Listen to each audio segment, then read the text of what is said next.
ద్విచక్ర వాహనదారులు తప్పనిసరిగా హెల్మెట్ ధరించాలన్నారు Malkajgiri zone traffic DCP Rahul Reddy. Road ప్రమాదాలను నివారించడంలో భాగంగా మల్కాజిగిరిలో హెల్మెట్ బ్యాంక్ అనే వినూత్న కార్యక్రమాన్ని చేపట్టారు. రోడ్డుపై హెల్మెట్ లేకుండా వెళ్తున్న టూ వీలర్ వాహనదారులను ఆపి హెల్మెట్ ధరించకపోవడం వల్ల జరిగే నష్టాలను వివరించారు. ట్రాఫిక్ పోలీసులు ఏర్పాటు చేసిన హెల్మెట్ బ్యాంక్ నుంచి హెల్మెట్ ఇచ్చి పంపిస్తున్నారు. 24 గంటల్లో సొంతంగా హెల్మెట్ కొనుగోలు చేసి పోలీసుల దగ్గర తీసుకున్న హెల్మెట్ ను తిరిగి అప్పగించాల్సి ఉంటుందన్నారు.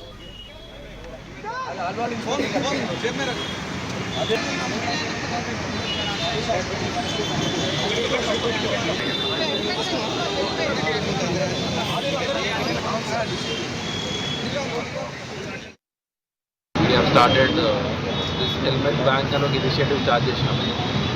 మన తెలంగాణ రాష్ట్రంలో ప్రతి గంటకి ఒకరు ప్రాణం కోల్పోతున్నారు రోడ్ యాక్సిడెంట్ల వల్ల, ట్రాఫిక్ రూల్స్ పాటించకపోవడం వల్ల. అందులో one of the major reason helmet పెట్టుకోకపోవడం. ఒక చిన్న హెల్మెట్ పెట్టుకోవడం వల్ల 40% వల్ల ప్రాణం సేవ్ అయ్యే ఛాన్స్ ఎక్కువ అవుతుంది.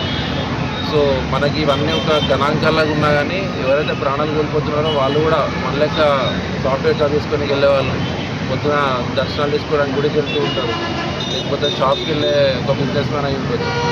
సో అట్లాంటి వాళ్ళు చిన్న తప్పు వల్ల ప్రాణం కోల్పోకుండా వాళ్ళు చెప్పే రీజన్స్ ఏవైతే ఉంటాయో, మేము పక్కనే ఉంటాము, పెట్టుకోలేము హెల్మెట్, అవసరం లేదు సార్ ఇక్కడికే పోతున్నా, ఇట్లాంటి రీజన్ చెప్పకుండా మేమే ఒక బ్యాంక్ సెటప్ చేయడం జరిగింది.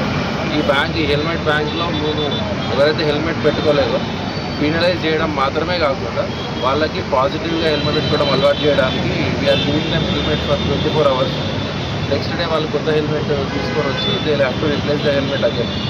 సో ఈ విధంగా అందరూ కూడా హెల్మెట్ పెట్టుకోవడం అలవాటు చేసుకోవాలని ఈ ఇనిషియేటివ్ స్టార్ట్ చేయడం జరిగింది.